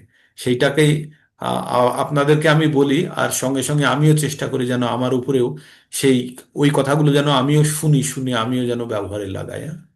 তো আপনাদেরকে বলি কথাগুলো আমার ভক্তিকেও তীব্র করার চেষ্টা করার জন্যই। ভাববেন না যে আমি খুব ভালো ভক্তি করতে পারছি, চেষ্টা করছি, আপনাদের মতোই, সকলের মতোই চেষ্টা করছি। ঠিক? বাবুজি, একটু ছোট্ট ব্যাখ্যা চাই। বলুন। সাধারণত কর্মযোগী মানুষদের সন্ন্যাস যোগের পরে একটা অভিযোগ আছে যে যারা এরা যত জন্মগ্রহণ করার পরে বা একটা নির্দিষ্ট স্তরে গিয়ে সমস্ত কর্ম ত্যাগ করেন, তো এরা সমাজের কোনো কাজে আসে না, সমাজ প্রতিষ্ঠিত করার জন্য বা সমাজের উন্নয়নের জন্য কোনো কাজে আসে না, এরা বেকার। এরা সমাজের আহ সমস্ত কিছু ভোগ করে, অথচ কিন্তু সমাজের কোনো উন্নয়নে বা কোনো কাজে আসে না। এই অভিযোগটিকে কেমন ভাবে ব্যাখ্যা করবেন? সমাজটা কি প্রভু? আমাদের সমাজের প্রয়োজন কোথায়? দেখুন, একটা আমাদের 4টে বর্ণ আছে, হ্যাঁ, হুম। 4টে আশ্রম আছে। ব্রহ্মচর্য, বানপ্রস্থ, গার্হস্থ্য, সন্ন্যাস, ঠিক আছে? তো যদি এই সমাজকে চালনা করার জন্য সন্ন্যাসীদের প্রধান কর্তব্য হচ্ছে যে তারা নির্ভয় হবে, ভগবানের উপরে নির্ভরশীল হবে, শাস্ত্র অধ্যয়ন করবে, ঠিক আছে? আর প্রয়োজনে এই শাস্ত্রের এবং ভগবত ভক্তির জ্ঞান প্রদান করবে, যেটি অত্যন্ত মূল্যবান। তাদের জীবন ধারণের জন্য যদি সামান্য প্রয়োজন হয়, তো সমাজ মেটাবে না। সমাজের সকলকে উদ্ধার করার জন্য তো তারা সবকিছু ত্যাগ করেছে। তারা কি না, নিজের এটাই ইন্দ্রিয় অভিযোগ, তৃপ্তির জন্য এটাই। ত্যাগ করেছে? শুনুন, আমি বলি আগে। তারা কি তাদের ইন্দ্রিয় তৃপ্তির জন্য ত্যাগ করেছে? সমাজে যারা এই ভৌতিক কর্মকাণ্ডে গাধার মতো খাটছে, তো গাধাকে গাধা বলার জন্য বুদ্ধিটা কার কাছে আছে? সন্ন্যাসীর কাছে আছে। আমাদের কাছে তো নেই। আমাদের কাছে সেই জ্ঞান নেই। আমরা তো পাগলের মতো কাজ করছি। আমাদেরকে কি করতে হবে? আমাদের মধ্যে থেকে বেরিয়ে দেখতে হবে একটা গাধার, একটা ঘোড়া বা একটা অন্য কুকুরের মধ্যে পার্থক্যটা কি বলুন তো? গাধা প্রচুর পরিশ্রম করে, কি ভেবে? যে পরিশ্রম না করলে খেতে পাবো না। আপনি ভাবুন তো, আমাদের মধ্যে আর একটা কুকুরের মধ্যে পার্থক্য ভাবুন তো। কুকুরটা খেতে পায় না, পায় না, কতদিন অনাহারে থাকে? মোটামুটি পায়, কিন্তু চয়েস পায় না হয়তো। আর আমরা ওই খাওয়াটাকেই জীবনের লক্ষ্য বানিয়ে ফেলেছি। সেই জন্য সবসময় ভাবি আমরা সমাজের জন্য। সমাজ কি? বেঁচে থাকার একটা বন্ধনের একটা জায়গা।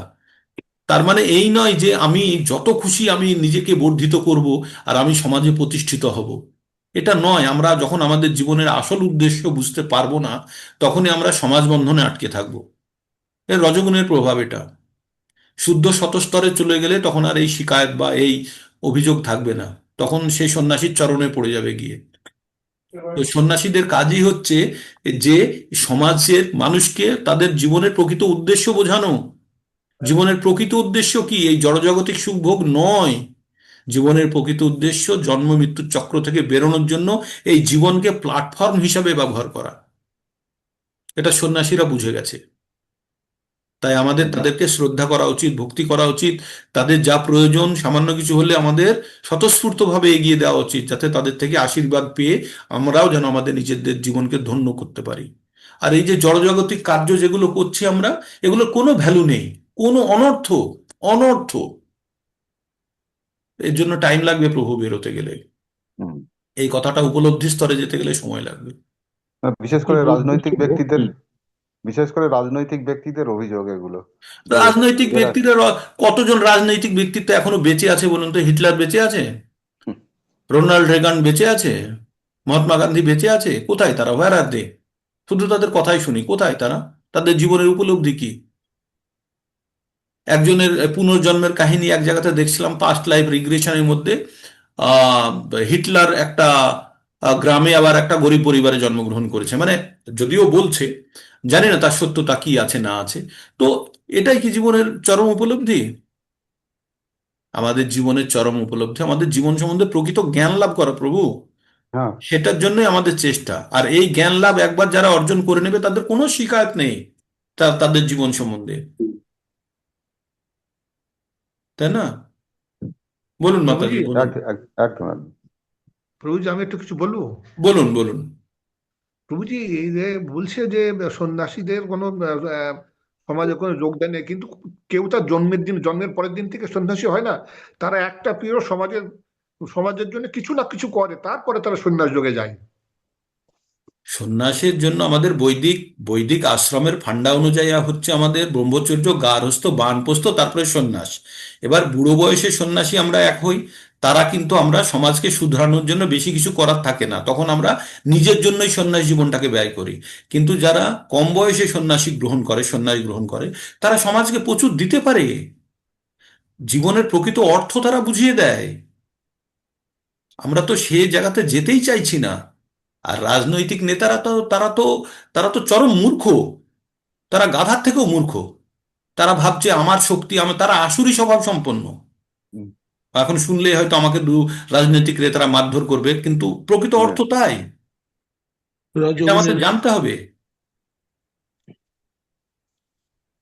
তো আমরা কখন আমরা এই খাঁচার মধ্যে থেকে বেরোবো, ভৌতিক জগৎকে ভোগ করার খাঁচা থেকে?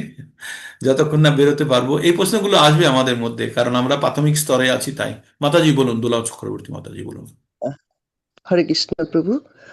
এই যে অভিযোগটা উঠছে প্রভু, আপনার যখনই কোনো আমাদের, আমি বাইরে বাদ দিচ্ছি, আমি শুধু আমাদের ভারতবর্ষের কথাই বলছি, যখনই ভারতবর্ষে কোনো সেরকম বিপর্যয় আসছে, ধরুন বন্যা, তারপরে এই যে কোভিড গেল, কোভিড, ভূমিকম্প, এই সমস্ত যখন এরকম বিপর্যয় আসে, তখন বিভিন্ন আশ্রম গিয়ে ঝাঁপিয়ে পড়ে না সেখানে?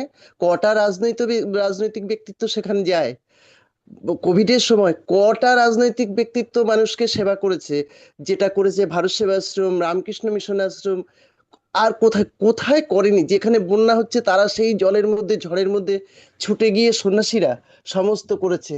যেমন ভারত সেবাশ্রম করেছে, তেমন রামকৃষ্ণ মিশন করেছে। তা সন্ন্যাসীরা করে না মানে? স্বামীজির একটাই মাত্র কথা ছিল, স্বামীজি বলেছিলেন ধর্মের জায়গায় ঠিক আছে, মানুষের পেটে ভাত না থাকলে ধর্ম আসে না। তা আগে মানুষের সেবা করো, তারপরে ধর্ম করো। তাই আমি আমি যতটুকু জানি ভারত সেবাশ্রম, রামকৃষ্ণ মিশন আশ্রম, এরা মানুষের সেবায় একদম, ধর্মের জায়গা তো ধর্মের জায়গায় আছে, সেটা তো আলাদা, আপনাদের কিন্তু এরা আপনাদের বলে যে দেখুন, এগুলো হচ্ছে প্রাথমিক, এগুলো হচ্ছে জীবনের প্রাথমিক স্তর। চরম স্তরের জন্য আমরা কিন্তু কথা আলোচনা স্তরে ছিলাম, চরম স্তরে। এই যে আপনি কাউকে একবেলা খেতে দিলেন, তার 6 ঘন্টা চলবে, 8 ঘন্টা চলবে। কারোর বস্ত্র নেই, তাকে বস্ত্র দিলেন, 3 মাস 6 মাস চলবে। আশ্রয় নেই, দিলেন, 1 বছর 2 বছর চলবে। কিন্তু এটাতে তার জীবনের দুঃখ দুর্দশা দূর হলো না। তার দুঃখ দুর্দশার মূল কারণ কি? তার জন্ম। আমাদের মূল দুঃখের কারণ হচ্ছে আমাদের জন্ম। আর জন্মটা কেন হচ্ছে? আমাদের অপূর্ণ ইচ্ছা, যেগুলো বারবার আমাদেরকে জন্ম মৃত্যুর চক্রে ফেলে দিচ্ছে। তাহলে আমাদের মূল রুট কজ অ্যানালাইসিস করতে হবে, আমাদের দুঃখের কারণ কি? ভৌতিক জগৎকে ভোগ করার ইচ্ছা। আমরা শুদ্ধ ভক্তি স্তরের কথা বলছি। এই যে স্টিভ জবসের নাম শুনেছেন? স্টিভ জবস হ্যাঁ ইসকনের হ্যাঁ মন্দিরেও যেত। কিসের জন্য? একবেলা ভালো খাবার খেতে পাবে বলে 7 মাইলও হেঁটে যেত ইসকন মন্দিরে। ঠিক আছে, আমেরিকাতে ইসকন মন্দিরেও যেত, যে একটু ভালো খাবার প্রসাদ পাবে বলে। প্রভুপাদ জগৎকে জয় করেছে শুধু প্রসাদ খাইয়ে। আপনি ভাবতে পারেন? প্রসাদ খাইয়ে, ভগবানের তাহলে শুদ্ধ আমি তো প্রসাদ দিয়ে। আমি তো ঠিক এই কথাটাই বলছি হ্যাঁ, প্রভু, আপনি বলতে বললেন চাই তো, আমি সেই কথা যে বলছি। এই দেখুন, যে বদনাম, এই বদনাম কেন? তাহলে কি সন্ন্যাসীরা করেননি? মানে মানুষের জন্য কিছু করেন না? ওনারা সন্ন্যাসীরা এই এগুলোকে খুব ক্ষুদ্র কাজ মনে করে। এগুলো হ্যাঁ, তাদের, নিশ্চয়ই এগুলো হচ্ছে ক্ষুদ্র, বাই অবশ্যই প্রোডাক্ট, ক্ষুদ্র, মানে খুব ক্ষুদ্র কাজ, খুব ছোট কাজ এগুলো। সেটা ওনাদের কাছে ঠিকই ক্ষুদ্র, কিন্তু এই যে অভিযোগ, আমি বলতে চাইছি, আমার বক্তব্যের মূল হচ্ছে অভিযোগ। সেই ক্ষুদ্র কাজই তারা করছেন, ঠিকই আছে, তারপরে কিন্তু এই অভিযোগ তারপরে ওঠে কি করে, আমি সেই কথাটাই বলতে চাইছি। যে এই এগুলো কোনো এগুলো রাজনৈতিক আপনি মানুষের দেখান এগুলো মানুষের অজ্ঞানতা, জড়জাগতিক হ্যাঁ জড়জাগতিক এত বেশি আসক্তি। দেখুন, আমি যে জিনিসটা গ্রহণ করব না, সেই জিনিসটাকে রিজেক্ট করার জন্য হাজারো নিয়ম খুঁজি, তার মধ্যে একটা নিয়ম তৈরি করে রেখেছি, তাই না? আর এগুলো হচ্ছে আমাদের অজ্ঞতা, আমরা জড়জাগতিক আসক্তির ফলস্বরূপ। তো এগুলো নিয়ে কষ্ট পাওয়ার কিছু নেই। আমাদের জানতে হবে যে আমাদের চরম তারপরে স্তর আপনার দরকার, গুহা আমাদের যেখানে, চরম স্তর। যা না না, আর একটা প্রভুজি, যেখানে ধরুন যারা এরকম মানে করছে, সেটা তো ঠিকই আছে জগতের জন্য, আর যারা করছেন না, মানে যারা সেই যে মানে আমাদের প্রণম্য সন্ন্যাসী যারা গুহা টুহায় গিয়ে যারা জপ সাধনা করছেন, তারা যে সর্বক্ষণ আমাদের ভালো থাকার জন্য একটা পজিটিভ ভাইব্রেশন দিচ্ছেন, সেটা কিন্তু আমরা বুঝতে পারি না। তারা কিন্তু সারাক্ষণ আমাদের ভালো থাকার জন্য পজিটিভ ভাইব্রেশন এগুলো দিচ্ছেন। ভৌতিক দৃষ্টি দিয়ে দেখা যাবে না মাতাজি, এগুলো ভৌতিক দৃষ্টি দিয়ে, আমাদের সে চক্ষু নেই। এই যে আমরা যখন ভাগবতম পড়ি, ভাগবতমের শুরু কোথায় হচ্ছে? নৈমিষারণ্য জঙ্গলে। নৈমিষারণ্য হ্যাঁ জঙ্গলে কি করছে? শৌনকাদি ঋষি, 80,000 সোনার, ঋষি কি করছে? যজ্ঞ করছে। কিসের জন্য? এই কলিযুগের মঙ্গলার্থে। 6খানা প্রশ্ন করা হ্যাঁ, হয়েছিল। প্রথম প্রশ্নটা হচ্ছে কলিযুগের মানুষের কিভাবে মঙ্গল হবে, প্রথম প্রশ্নটা। তো কারা করছে? মুনি ঋষিরা করছে। সব তো সব মুনি ঋষিরাই করছেন সমস্ত। হ্যাঁ, তো তাদের সেটাই বলছি কন্ট্রিবিউশন। যে এই আমাদের সমস্ত আমাদের আমি প্রবলেম আমি হচ্ছে আমাদের প্রবলেম হচ্ছে আমাদের দৃষ্টি খুব ক্ষীণ, আমরা সংকীর্ণ দূরের জিনিস সংকীর্ণ দেখতে চাই না, সংকীর্ণ স্বল্প দৃষ্টি শক্তি। সংকীর্ণ। সংকীর্ণ দৃষ্টি দিয়ে দেখি। হ্যাঁ, আমাদের আমাদের জ্ঞানের প্রচন্ড অভাব প্রভু। এই উচ্চ স্তরের কথা বোঝার জ্ঞান আমাদের মধ্যে নেই। সেই জন্য হরে আমরা কৃষ্ণ এরকম প্রভুজি। ভুলভাল প্রশ্ন করি, প্রশ্নই ভুল, উত্তর তো ঠিক কি করে হবে? হ্যাঁ, একদম। প্রভুজি প্রশ্নই একটা ভুল। কথা বলবো। হ্যাঁ, বলুন মাতাজি, বলুন। বিবেকানন্দের ধর্ম তো ম্যান মেকিং রিলিজিয়ান। হ্যাঁ, মাতাজি বলছেন man Vivekananda making religion, man making religion, মানুষ গড়ার ধর্ম, এটাই বিবেকানন্দের ধর্ম। সেদিক দেখুন, থেকে ওনার এই দৃষ্টিভঙ্গি। আমাদের বিভিন্ন স্তরে ভক্তিকে বিভিন্ন স্তরের আছে, ভক্তি বিভিন্ন স্তরে আছে।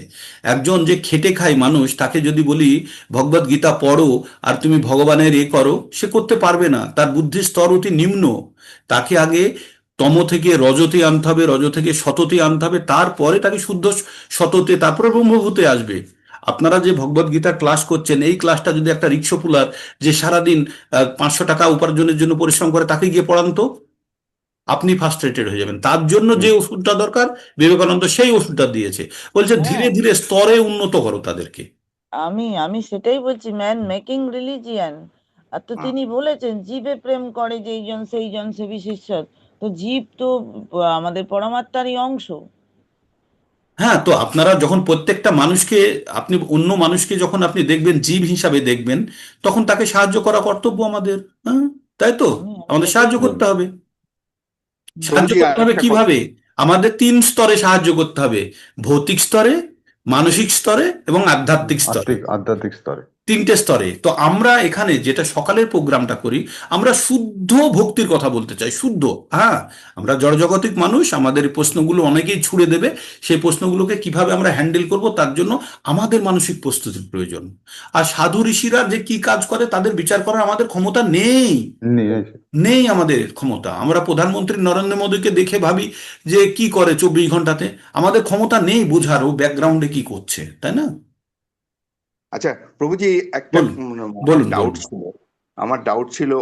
এই যে আমাদের এই স্থূল শরীর, হ্যাঁ, এই শরীরের যদি একটু মাহাত্ম্য না দিই, তাহলে তো আমি, যেমন আমার কথা বলছি, হুম, যেমন ধরুন আমি এই মাঝে মাঝে না বসে বসে যখনই আমাদের এই শ্রবণ করি, তখন হুম, মাঝে মাঝে কোমরটা একটু ধরে যায়, হুম, আমাকে একটু হেলাতে হয় বা একটু আরাম জন্য একটু শুতে হুম। হয়। তাহলে আমাদের শরীরের ওপরও তো আমাদের একটা জোর দিতে হবে, যে স্থূল শরীরের ওপর, যাতে আমি এইটা শ্রবণ করতে পারি। আসলে হ্যাঁ, ততখানি দিতে হবে যতখানি প্রয়োজন। আচ্ছা। তাই বলে আবার জিমে গিয়ে বডি বিল্ডিং করার প্রয়োজন নেই, তাই না? না না, আমি অবশ্যই। সেটাই এই বলতে এই চাইছি। এই গাড়িটাকে যদি মেনটেনেন্স না করেন, তাহলে গাড়ি আপনাকে বহন করে নিয়ে যেতে পারবে না, তাই না? কাপড় হ্যাঁ, ঠিক। ছিঁড়ে গেলে আপনাকে সেলাই দিতে হবে, নোংরা হলে ধুতে হবে, সবকিছু করতে হবে। কিন্তু কাপড় ধোয়ার সেলাই করতেই সারা জীবন নষ্ট করলে হবে না। বা জিমে গিয়ে বডি বিল্ডিং করতে গিয়ে মাসল তৈরি করলাম, তাতেই আমার সময় নষ্ট করলে হবে না। সেটা হচ্ছে, এটাকে মেনটেন করার জন্য যতখানি প্রয়োজন ততখানি।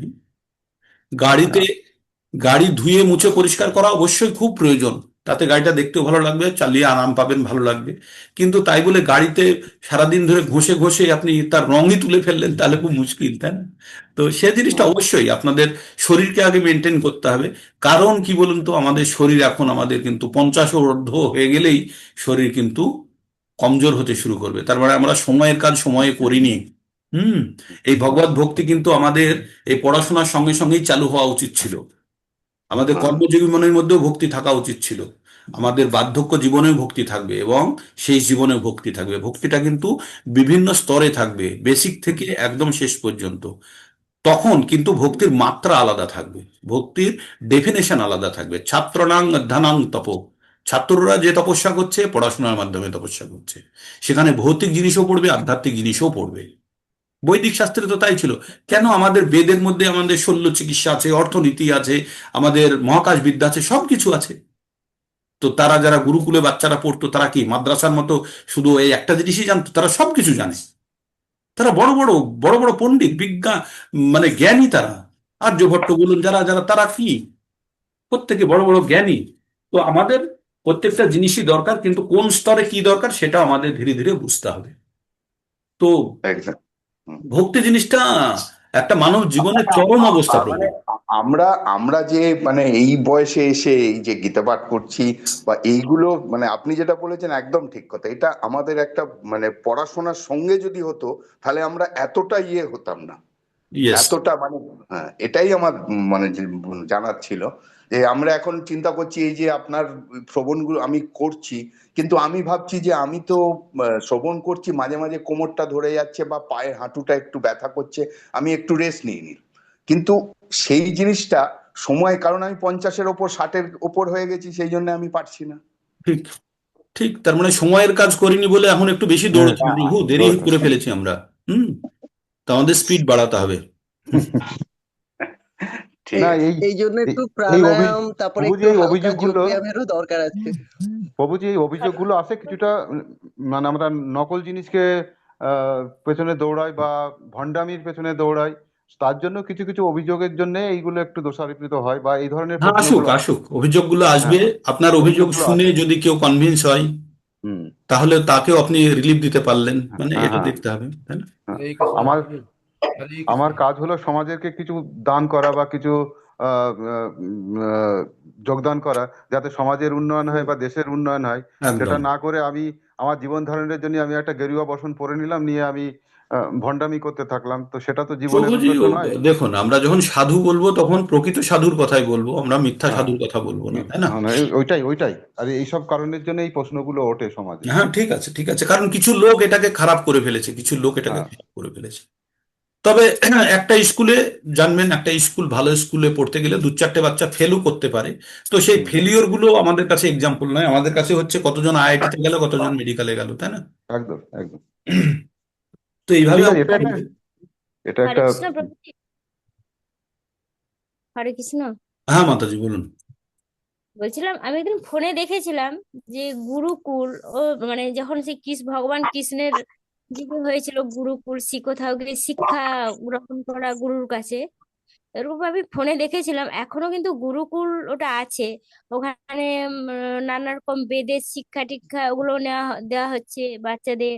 তারপরে ধরুন ওদের মানে লাঠি, ওই যে মানে নানা রকম শারীরিক কার্যগুলো ওগুলো শেখানো হচ্ছে, এগুলো আছে, দেখলাম। সেগুলো আছে, আগেও ছিল, এখনো আছে, কিন্তু সেগুলো অফিসিয়ালি নেই। দেখুন, কোনো দেশকে আপনি যদি কারোর বিরুদ্ধে যদি কোনো দীর্ঘকালীন যদি শত্রুতা যদি আপনি তার সঙ্গে রাখতে চান না, তার ছেলেকে অজ্ঞ করে রাখুন, তার ছেলেকে শিক্ষা দিতে দেবেন না।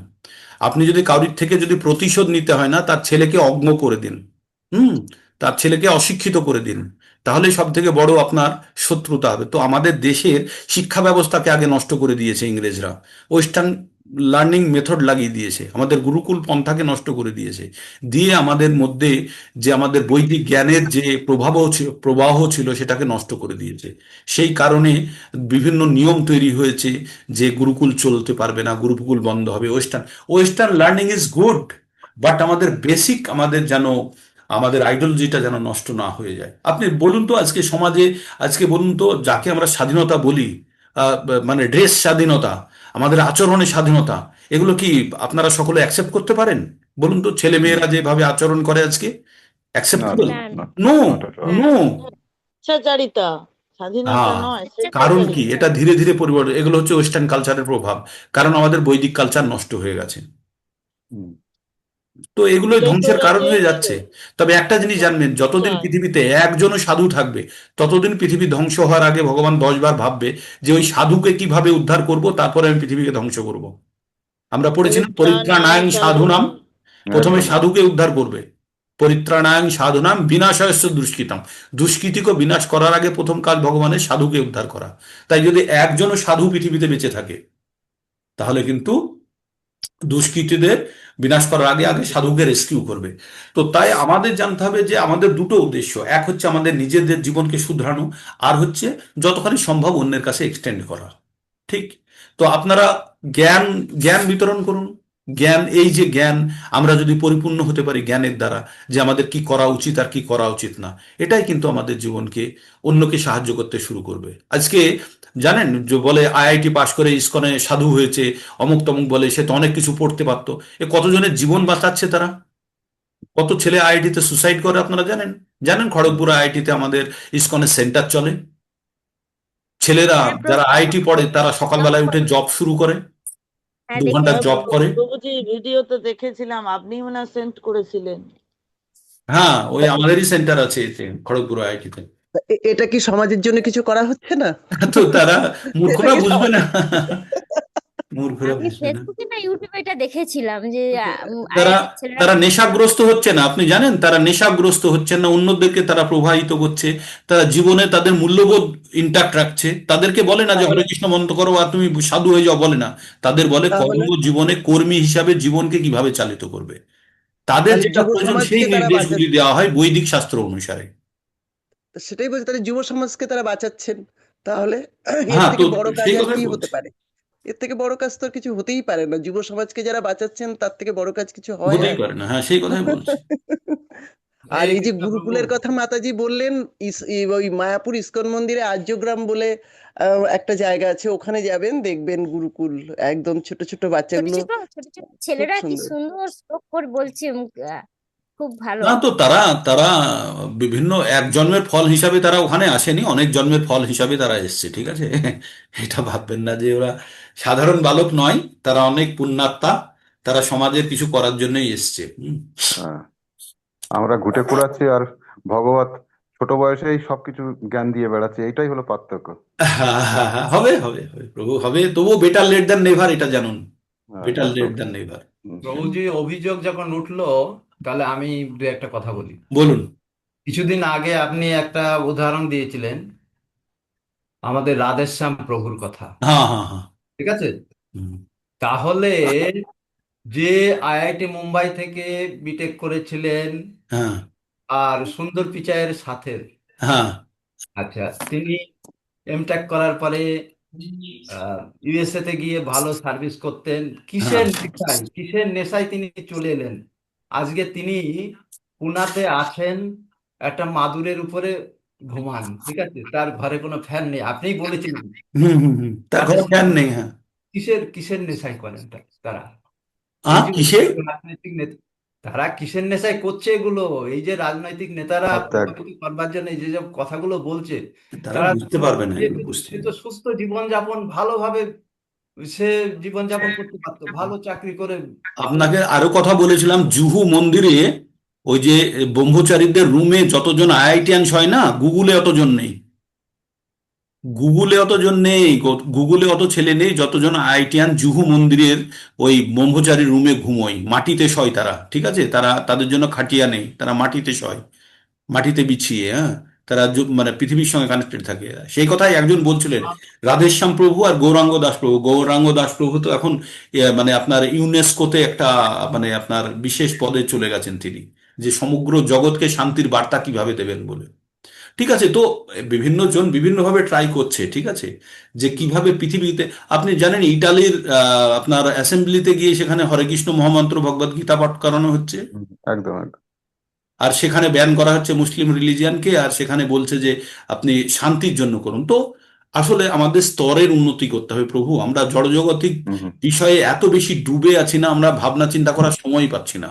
পুরো শরীর গায়ে ভিজে আছে, সেজন্য সাদা জামা কাপড়ের লোককে দেখলে আমাদের ঈর্ষা হয়,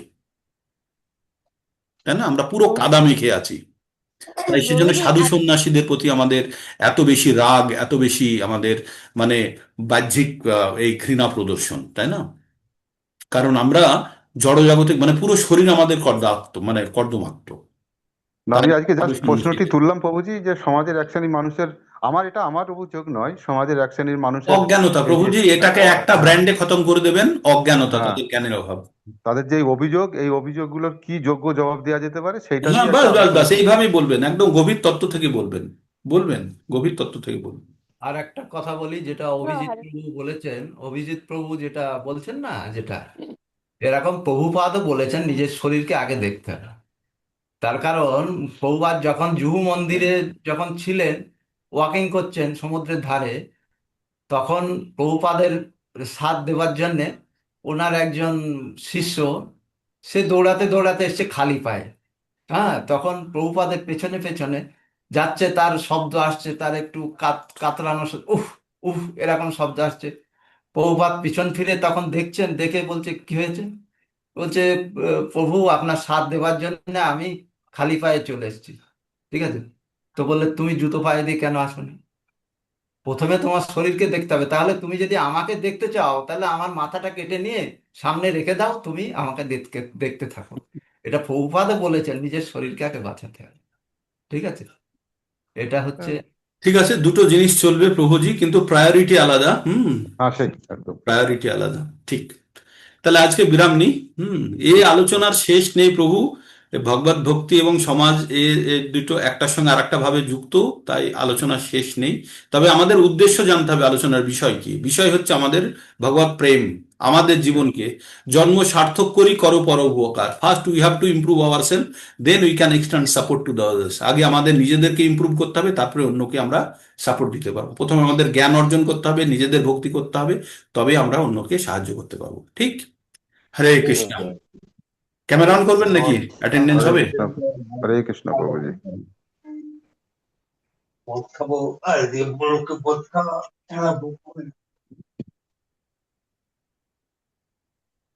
ওকে, চলুন বন্ধ করে। হরে কৃষ্ণ, হরে কৃষ্ণ।